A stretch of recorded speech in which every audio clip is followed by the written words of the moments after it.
Santiago flew halfway across the world for one shot at the Premier League, but in the freezing rain, his first trial turned into a disaster. This one free kick could decide whether Newcastle kept him or sent him straight back home. He stepped up, swung his foot, and completely embarrassed himself in front of the manager. After everything he had sacrificed, it looked like his dream was already over. But Santiago only made it to England because his grandmother refused to let that dream die. After his father took the money he had saved for the plane ticket, she sold her jewelry and bought him a ticket herself. She hopes Santiago can realize his dream. So Santiago got on that plane with nothing but hope and one impossible chance. The problem was, professional football was nothing like the pickup games back home. The weather was cold, the field was soaked, and every mistake looked worse in front of the manager. Newcastle was ready to send him home, but Glenn refused to give up on him. He knew Santiago had real talent, so he fought for him behind the scenes and finally got him one more month to prove himself. From that day on, Santiago trained harder than everyone, but during a practice match, he made one mistake.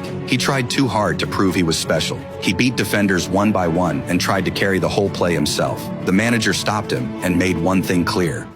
We're a unit, not a one-man show.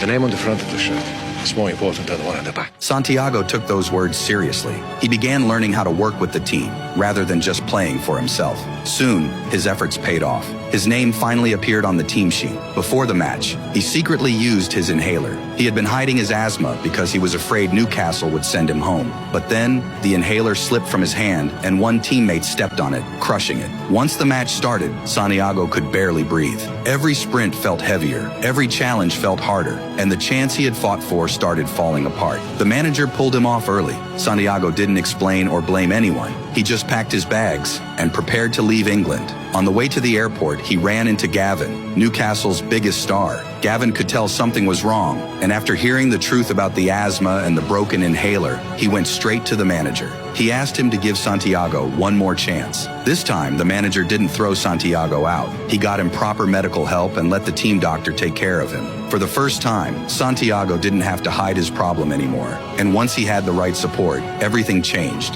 He started playing like himself again, attacking defenders, opening space, and working with his teammates. Soon, Santiago earned a place in the first team squad. He wasn't starting yet, but for a kid who had been washing dishes in Los Angeles, just sitting on that bench felt unreal. Before the match, he tried calling home to tell his father, but his father was still angry and refused to answer. Still, he couldn't stay away completely. Before kickoff, he walked into a bar and quietly watched his son play from across the ocean. Then one Newcastle player went down injured, and Santiago was sent onto the field. That's my boy, Santiago.